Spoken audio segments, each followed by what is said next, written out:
Bonjour et bienvenue dans ce nouvel épisode de Tech It Easy, l'émission qui va vous rendre accessible les métiers de la tech. Je suis Julien Keita, Regional Manager de la Wild Code School en Ile-de-France. Et je suis très heureux aujourd'hui de retrouver Bertrand. Bertrand qui, comme tous les Wilders, a décidé un jour de se former au métier de la tech.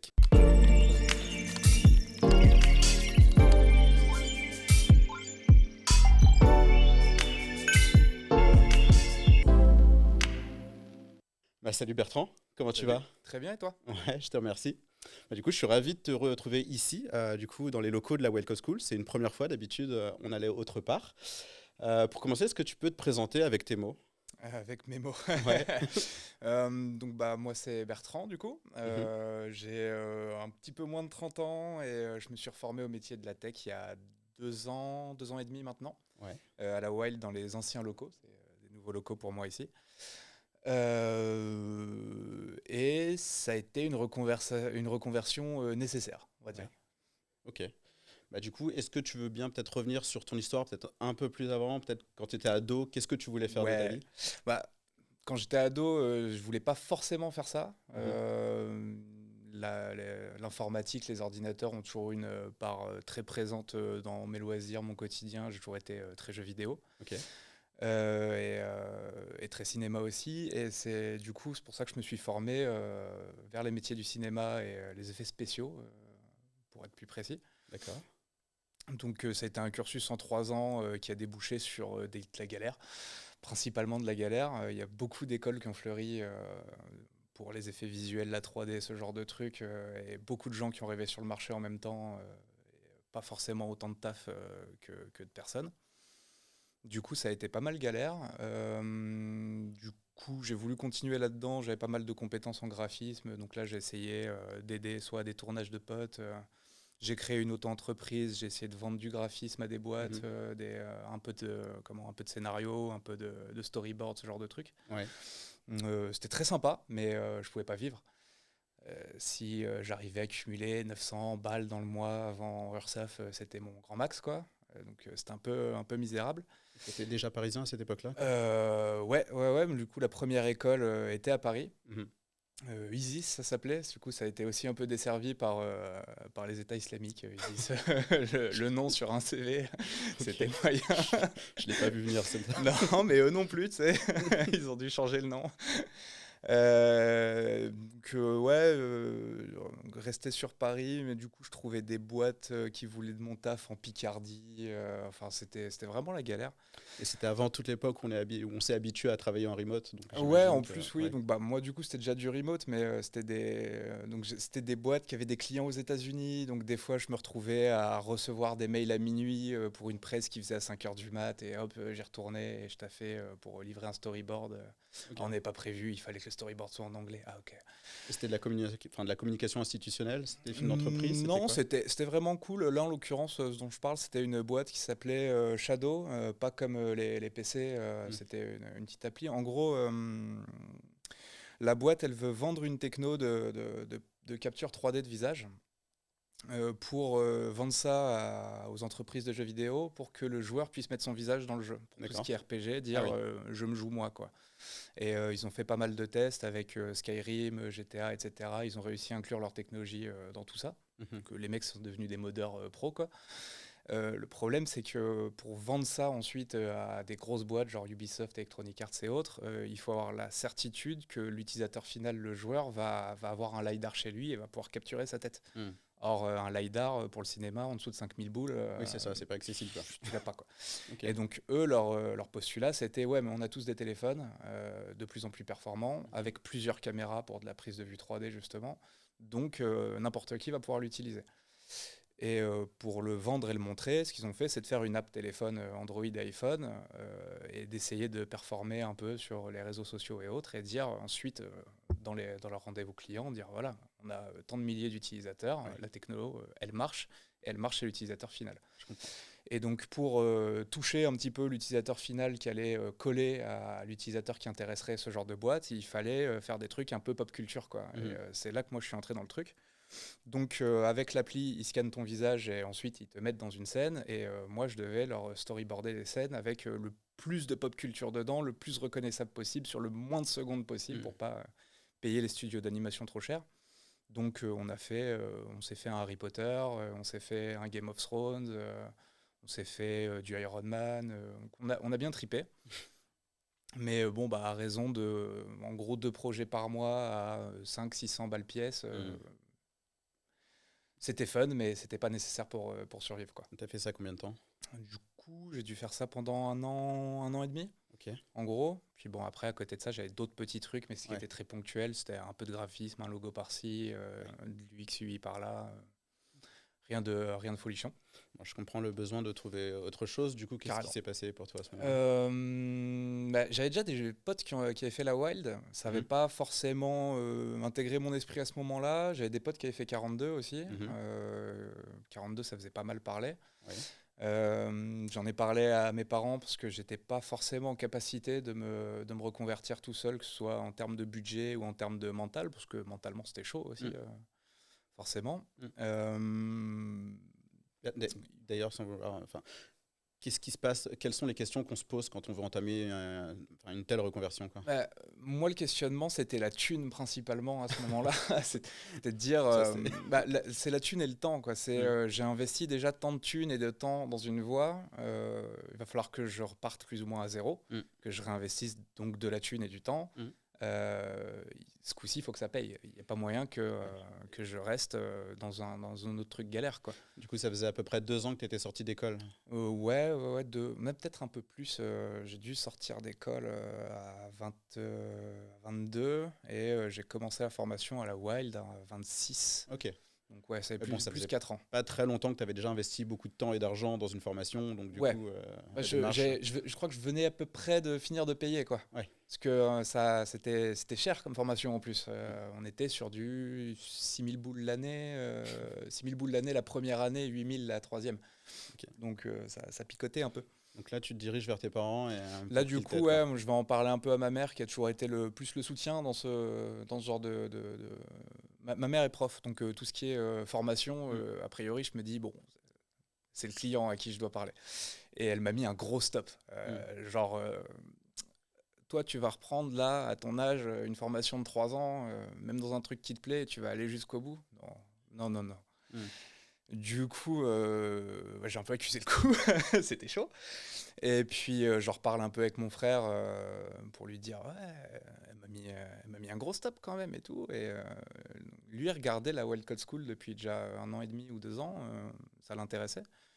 Et il m'a dit, regarde quoi, ça coûte rien, regarde si ça peut te botter ou quoi. En regardant un peu sur le site et en checkant, je m'en suis rendu compte que j'avais une autre pote qui avait fait le campus de La Loupe, à côté de Chartres. Et puis je l'ai croisée dans un bar à Chartres à l'occasion. On a commencé à en parler et puis elle m'a bien vendu l'école. Ok, merci à elle. Ouais, carrément. En mode, ouais, tu vois, c'est cool et tout. Par contre, il faut que tu no live pendant 6 mois et tout. Ouais, c'est beaucoup d'investissement, ouais. J'étais, ah ouais, je suis venu faire une journée portes ouvertes sur l'ancien campus de Paris. Ouais. Les croissants étaient bons. Il en suffisait pas. Enfin, ça suffisait. Non, il y avait Abdou. Abdou est bien vendeur. Formateur Abdou, ouais. Ouais, Abdou, il est bien humain, il est bien vendeur. Il avait un côté humain qui, moi, m'a bien plu. On a pu parler pendant le petit-déj, mais on a pu parler après aussi, dans un cadre un peu moins... officiel. Un peu moins officiel. Bon, c'est dur d'avoir un cadre officiel avec Abdou de toute façon, mais du coup, ouais, ça m'a bien vendu le truc. Donc là, il y a eu le questionnement ensuite d'un taf potentiellement derrière, et effectivement, les métiers de la tech, ça a l'air peut-être quand même vachement moins bloqué que les métiers des effets spéciaux. Et peut-être par rapport à ça, avant même de t'investir et de commencer à chercher une formation, peut-être qu'est-ce qui t'a donné envie d'apprendre à coder vraiment spécifiquement, parce qu'il y a d'autres métiers vers lesquels tu aurais pu te diriger. Carrément. Ce qui me bottait là vers cette formation-là qui était Dev Web, c'est que en création, enfin c'était vu d'un point de vue de bébé, quoi, vu que j'avais aucune idée de ce que c'était réellement que le code et que le dev, mais il y avait ce côté création. J'avais l'impression de pouvoir rester dans un truc où j'allais pouvoir réutiliser des compétences. J'étais persuadé que j'allais... dans ma tête, en me formant là-dedans, j'allais rester indépendant derrière. J'allais rester à mon compte avec ma boîte. Ce qui, là, aujourd'hui, me paraît moins envisageable parce que c'est quand même cool d'avoir un contrat et d'être dans un truc carré où je me pose pas la question de quelle somme j'ai touché à la fin du mois, donc vachement moins. Mais à l'époque, dans ma tête, c'était je vais continuer à chercher des clients et à bosser pour moi. Et donc, je vais utiliser l'intégralité de mes compétences. Je vais parler avec les gens, que ce soit d'un point de vue peut-être un peu marketing, logo, identité visuelle, et ensuite faire cette identité visuelle et taffer du Photoshop, et ensuite reproduire cette identité visuelle en le codant sur un site. Tout le package communication. Ah ouais, et je me suis dit, en plus, je vais palper, quoi. Donc, je suis sûr qu'il y a moyen, hein, cela dit. C'est juste pas comme ça que ça s'est fait en sortie de formation. Je pense qu'on en parlera après, donc je n'épilogue pas là pour l'instant. Mais du coup, dans ma tête, il y avait moyen de ne pas perdre déjà le temps que j'avais investi à prendre des compétences et de me dire c'est du temps de perdu, c'est devenu une impasse, je fais demi-tour et je perds tout ça. Ça me faisait vraiment chier. Que là, il y avait le côté, je vais pouvoir toucher un peu à tout ça, être créatif, avoir de la discussion avec des clients, fabriquer le produit à la fin. Et puis retourner un petit peu sur de l'informatique, de l'ordinateur. Quand j'ai commencé ma première formation vers les effets visuels, j'ai eu une discussion aussi avec mon père, forcément, à ce moment-là, qui lui était contre, quoi. Il disait, ah non, pour moi, ça, c'est de la merde. Texto, hein. Je suis pas d'accord. Après, tu feras ce que tu veux, mais je suis pas d'accord. Lui, il me disait, forme-toi dans l'informatique. Et pour lui, c'était un bon plan parce que c'est toujours moi qui dépannais les imprimantes à la maison. Mais dépanner les imprimantes, c'est pas un taf dans l'informatique, papa, quoi. Donc, moi, je me suis dit, bon, écoute, il arrive sur sa soixantaine, il sait pas trop de quoi il parle, n'écoute pas, quoi.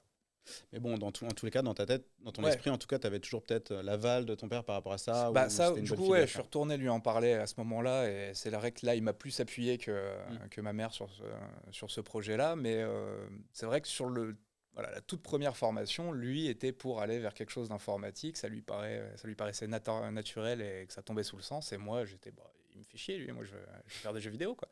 Je veux faire de la 3D. Je veux que ça explose. Je veux pas des Kamehameha, quelque chose. Et non, je veux pas. Ça me paraissait affreusement chiant, quoi, quand j'avais 16-17 ans. Et puis il y avait aussi le côté, le cadre du lycée où tu vas voir comment ça s'appelle ce truc-là, un conseiller d'orientation qui te dit ah non, toi, de l'informatique, non. T'es une brêle en maths, dégage, quoi. Peut-être aussi parce qu'il y a cette image qu'il faut faire une école d'ingénieur. Voilà. Ouais, moi, il y a carrément eu ce truc-là qui m'a bloqué. Donc, dans l'esprit de mon père, c'était vas-y. Moi, dans mon esprit, c'était t'es un ouf, toi. J'ai déjà galéré à ne serait-ce qu'être ponctuel et présent pour passer mon bac. Ça a déjà été une misère infâme, pas parce que le bac est un truc impensable, mais juste parce que le cadre scolaire me saoule. Et toi, tu veux que j'aille faire 5 ans d'ingénierie alors qu'en plus, derrière, on me dit que j'ai pas un profil de matheux et que je vais me foirer dans tous les cas. Non, j'y vais pas, quoi. Du coup, je comprends que le format de la Wild Code School, d'études courtes, intensives, t'es plus, en tout cas, quoi. C'est ça aussi, ce qui a participé à me convaincre, de me dire, j'y vais, c'est 5 mois. Derrière, je cherche du taf et j'y vais. C'est pas 3 ans ou peut-être dans 1 an et demi... je vais piquer du nez et le cadre scolaire va me saouler et où je vais avoir perdu et mon année et demie d'investissement et une fois de plus le problème du pognon qui est bon, je sais que c'est trivial de revenir toujours dessus, mais c'est une problématique qui est pas négligeable, quoi.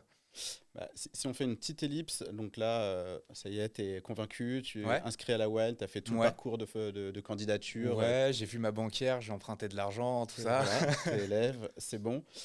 Comment s'est déroulée la formation pour toi ? Wow, t'as plus précis comme question pour moi, parce que là ça part partout dans ma tête quand tu me dis ça. Je pense qu'il y a, comme pour tous les wilders, pour tous ceux qui suivent des formations qui sont intensives comme celle-ci, il y a des moments qui peuvent être déstabilisants parce qu'il y a beaucoup de choses à apprendre, il y a plein de choses, mais globalement, t'es content, t'es satisfait de ce qui s'est déroulé pendant ces 5 mois pour toi ? Ouais, globalement je suis satisfait. Là, avec le recul, il y a toujours des trucs qui te questionnent quand tu es au milieu, parce que tu sais pas où ça va. Pas dans le sens où c'est n'importe quoi, mais dans le sens où toi tu es dedans, tu te dis j'apprends comme ci, comme ça, est-ce que c'est cohérent, est-ce que à la fin j'ai trouvé du taf. Bon, là maintenant que j'ai quitté la WOL depuis 2 ans, que ça va, vraiment tout va bien, je suis carrément content. Ce qui était le mieux pour moi, c'était les projets, et notamment le dernier projet, le fait d'être aux prises avec un client qui a des demandes. Pour ceux qui ne connaissent pas, explique un petit peu. Alors du coup, la formation, telle que moi je l'ai vécue, excuse-moi le micro, elle est divisée en 4 temps. Donc tu as un premier temps qui est mets les pattes dedans, découvre et pète-toi un peu les dents, où on revient sur du HTML, CSS, donc vraiment la structure de base d'un site internet, mais à la papa, quoi, comme on faisait au début des années 2000. Donc HTML, CSS, JavaScript, si, pas nécessairement. Une fois qu'on a été aux prises avec ça un petit peu, il y a un premier projet qui se faisait. Je ne sais pas si vous faites vraiment tout exactement comme ça encore, mais Explique comment ça s'est passé pour toi. il y a un premier projet qui se faisait donc en groupe, où là, il faut commencer à appliquer un petit peu des méthodes Scrum, il faut commencer un petit peu à se mettre d'accord avec le groupe. Il n'y a pas de client, il n'y a pas de hiérarchie, il n'y a pas de... Il n'y a pas une idée qui coule et tout le monde applique. Il faut se mettre d'accord, donc avec des gens que tu connais depuis 3 semaines. Il y a un concept. À partir de là, c'est là où on rentre vraiment dans le vif du sujet, parce que quand on finit ce projet-là, c'est le moment où nous, on a commencé à toucher à nos technos, donc à séparer un petit peu la formation en 2 groupes, où il y avait donc une techno Angular et une techno React. Une fois qu'on a commencé à mettre les pattes dans notre techno, le deuxième projet entrait en jeu pour vraiment aller faire un projet avec cette techno-là. Donc moi, j'étais allé en React parce que Angular, ça avait l'air d'être une usine à gaz, le truc, et puis que Abdou, toujours beaucoup de charisme, et c'était lui le chef de React, donc on a suivi React, et aujourd'hui sans aucun regret. Et derrière ce projet-là, c'est là qu'on a des boîtes qui arrivent à l'école et qui proposent, eux, leurs projets dont ils ont besoin. Donc il y a des boîtes plus ou moins, plus ou moins dans la tech déjà, plus ou moins avec un vrai projet pro, où putain, j'ai envie de faire des gestes, ou des boîtes, pas moins pro, mais des assos qui ont besoin effectivement d'un projet à moindre frais, mais qui ont besoin d'un truc pro quand même, et ficelé. Donc nous, on est tombé sur...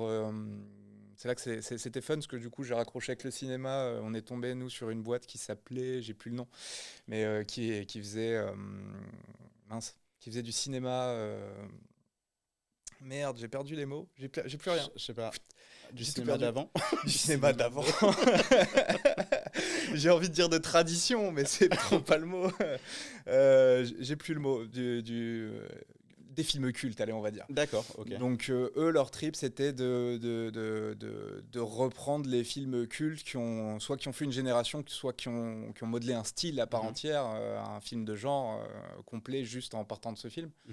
Et soit de les revoir maintenant avec une critique vue d'un œil d'aujourd'hui, soit redire il y a une sortie ou il y a une diffusion de ce film dans tel cinéma 25 ans après, allez le voir.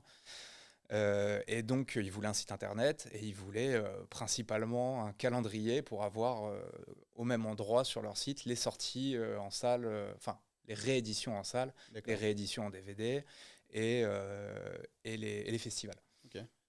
Et du coup, donc nous, c'était vraiment la création de ce calendrier, donc de A à Z, avec la partie back, les bases de données pour enregistrer les films, les réalisateurs, pour pouvoir ranger ça par thématique, quoi, on va dire. Et donc tout ce qui est datation, que ce soit la date originale ou la nouvelle date qu'on va afficher dans le calendrier. Ensuite, tout le front avec le calendrier tel que le voulait le client, et un petit back-office pour que le client puisse remettre à l'instant T, le jour où on n'est plus là, qu'ils puissent remettre des films, remettre des événements, remettre des dates, etc.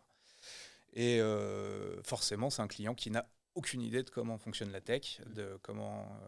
rien du tout, et qui, comme tout client, se dit ça va marcher sans moi, donc il faut aller chercher, qu'il faut aller questionner et challenger un peu pour être sûr que ce soit le produit fini qu'il veut à la date, parce qu'après ça, nous, on cherche des stages, donc on ne sera pas là pour fignoler quoi que ce soit en dehors, quoi. Du coup, tout s'était bien passé ?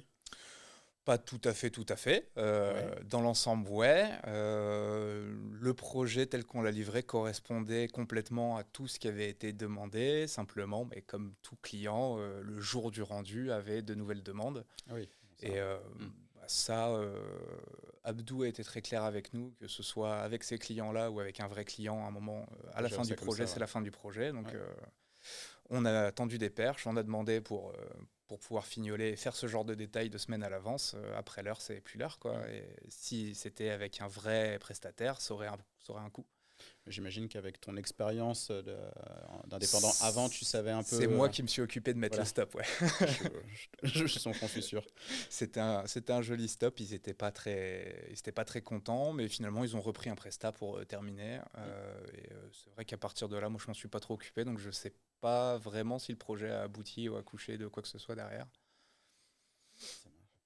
Bon, du coup, ça c'était les 3 projets sur lesquels tu as pu travailler pendant la formation. Ouais. Comment s'est passé l'après-formation pour toi? La préformation, le jour où tu sors, c'est la PLS. Parce que si tu viens en reconversion, c'est que le monde du travail, jusqu'à maintenant, il n'a pas fait trop de cadeaux et que là, tu t'y reconfrontes en tant que junior. Et que pour valider la formation, ce qu'il faut trouver, c'est un stage. Donc là, on rentre dans le cycle des tests techniques. C'est les premiers vrais tests techniques qu'on fait, parce que on a fait des équivalences à la Wild, mais c'est pas un test général, et le but de toute façon à la Wild est jamais de te mettre sur un niveau ou une échelle ou quoi que ce soit. Le but, c'est de vérifier que tu as compris les différentes choses que tu es censé intégrer. Donc c'est la première fois qu'on vient dire ok, tu as un niveau. Donc ça met la pression un peu. Et si en plus, comme moi, tu as eu des mauvaises expériences avec le monde du travail, tu te dis je vais passer des entretiens, où je vais sortir pas forcément content. Donc tu y vas un peu en marchant sur des œufs.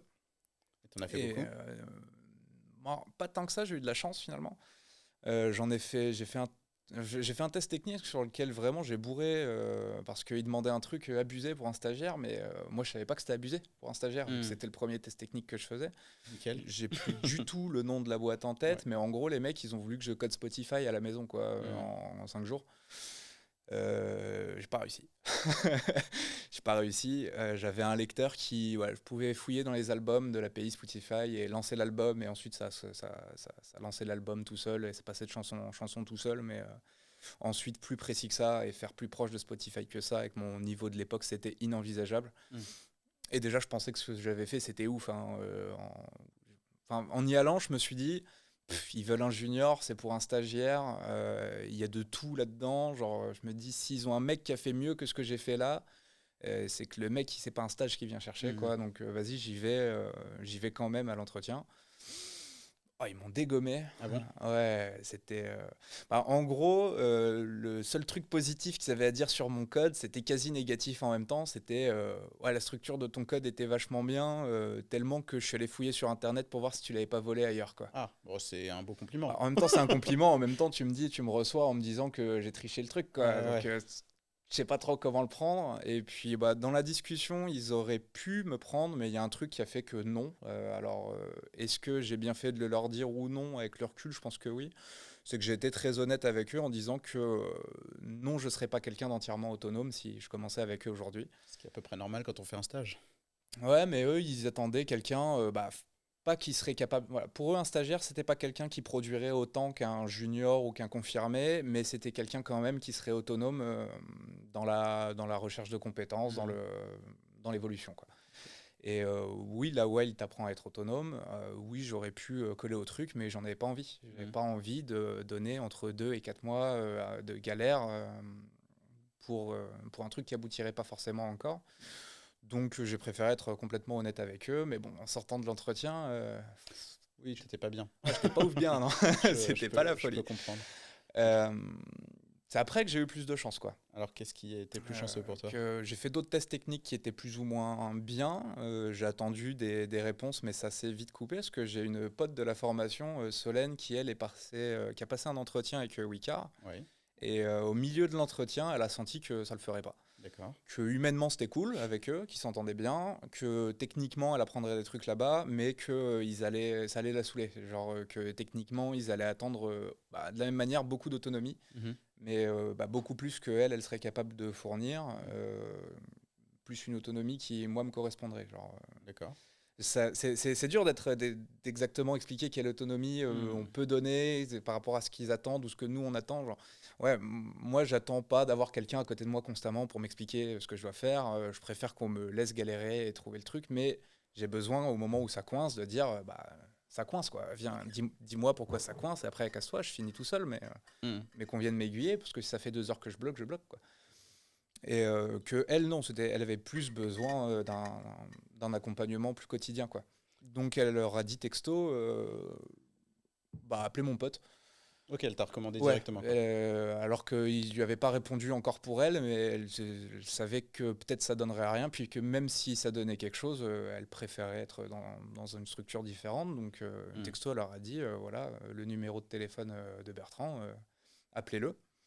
Du coup, le CTO de Wicar m'a appelé genre le lendemain dans l'après-midi, direct, un jeudi, quoi.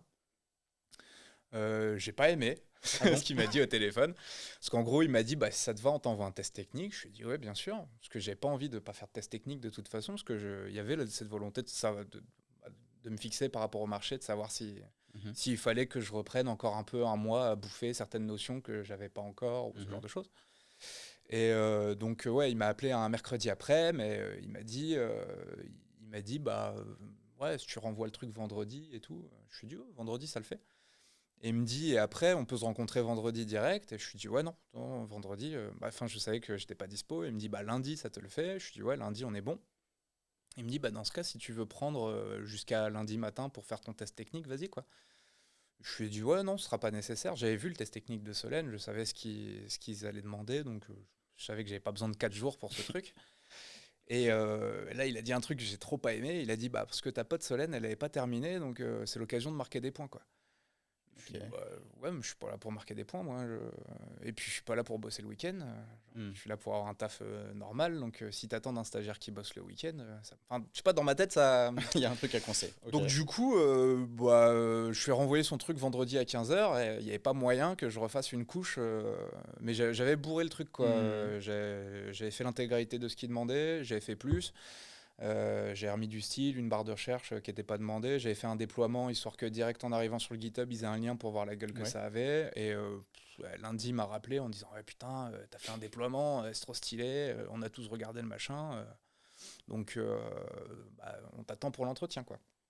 Je trouve que finalement, ce CTO a jamais été là à l'entretien. Okay. Parce que il est CTO, il a autre chose à foutre. Et donc j'étais à l'entretien avec Étienne qui allait finalement devenir mon lead dev derrière, et l'entretien s'est supra mal passé. Ah bon. Parce que il a repris mon code, quoi, et il est venu questionner les endroits où lui, selon lui, ça pêchait. Et forcément il y en avait. Et donc il est venu me voir à chaque fois en me disant bah là à telle ligne moi j'aurais pas fait comme ça, est-ce que tu sais ce que c'est que un spread opérateur, est-ce que tu sais ce que c'est que si, est-ce que tu sais ce que c'est que ça? Et moi systématiquement je disais non, je sais pas. Vers sa 5e ou 6e question où je me sens con, je lui dis franchement honnêtement non je sais pas ce que c'est, et là tu commences à me tendre, quoi, genre ça me stresse.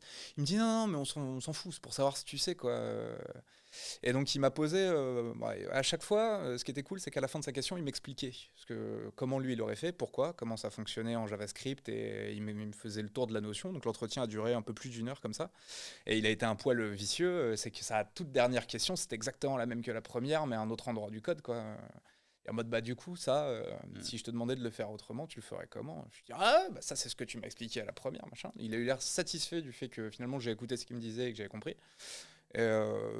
J'ai quitté l'entretien pas ultra serein quand même malgré tout, mais je savais pas sur quel pied danser. Et puis le CTO m'a rappelé à peine 1 heure après en disant c'est bon, tu veux un Mac de fonction? Okay. Je dis ouais, chaud. Bon du coup, est-ce que tu peux nous dire un peu l'activité de Wicar, qu'est-ce que vous faites? Du coup, Wicar, c'est une start-up française qui est enfin en croissance maintenant. Ça fait partie de ces start-up qui sont plus une start-up. Donc de location de voitures entre particuliers. Donc je sais pas s'il y a vraiment besoin d'expliquer, c'est relativement transparent. C'est très clair. Et toi, du coup, à titre perso, tu bosses sur quel type de projet? Du coup, moi, je suis en dev front React chez Wicar. Donc c'est la plateforme web. Les plateformes mobiles sont des API OS et app Android avec leur propre dev et leur propre techno. Donc ça, on a eu pendant un temps le maintien de la gateway GraphQL qui sert à faire le passe-plat entre les différents fronts et les différents services back, parce qu'il y en a une sacrée quantité. Et on a aussi l'ownership de 2 autres projets. Le projet back-office, qui est donc la plateforme pour le service client, pour que lui ait la main sur les locations, les remboursements, etc. Et un projet qui s'est mis en place pendant mon stage, où uniquement moi qui en ai eu l'ownership et qui est certainement un des projets qui fait que j'ai signé mon CDI derrière, qui est un projet de test automatique. Ok. Donc le but, c'est de faciliter la vie de la QA, qui leur permet d'automatiser tout un tas de tests. En gros, ils écrivent leur test, Mhm.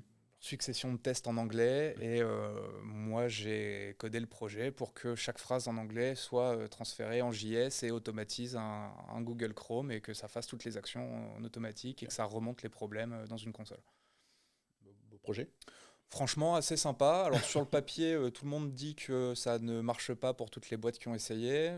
C'est vrai que c'est dur à mettre en place et que ça tourne bien, et ensuite ça demande un travail assez intensif de la QA pour couvrir l'intégralité de leur non-régression. Mhm. Mais ouais, franchement, quand ça tourne, c'est stylé, hein. Tu fais 2 clics, tu vois un Google Chrome qui se log, qui fait une location, qui se log out, qui se relog avec le profil du propriétaire et qui accepte la location, et puis le paiement qui se fait. Ok, Du c'est coup, sympa. toi qui fais assez attention justement à ton environnement de travail, à ce qu'on respecte bien aussi les temps de travail qui sont bien Mhm. définis, comment c'est de travailler chez Wicar? Oh, c'est plutôt cool. Ouais, C'est plutôt cool. Il y a eu une période difficile avec le Covid, mais je pense qu'on a tous accusé le coup à ce ouais, moment-là. c'est assez généralisé, ouais. Wicar, on n'en a pas forcément. C'est con, hein, mais ça tombe pas immédiatement sous le sens quand on y est, parce qu'on se dit, bah, je suis dans une boîte de tech, mais en fait, non, on est dans une boîte de tourisme. Mhm. Donc, le calcul n'est pas fait immédiatement, mais du coup, bah, le tourisme a pris cher avec le Covid, donc il y a eu des bouts rudes. Mais sinon, il faut faire la diff entre les boîtes qui sont complètement tech et les boîtes qui le sont pas. Et c'est pas la même chose de rentrer dans ces 2 types de boîtes. Wicar, c'est pas une boîte complètement de tech.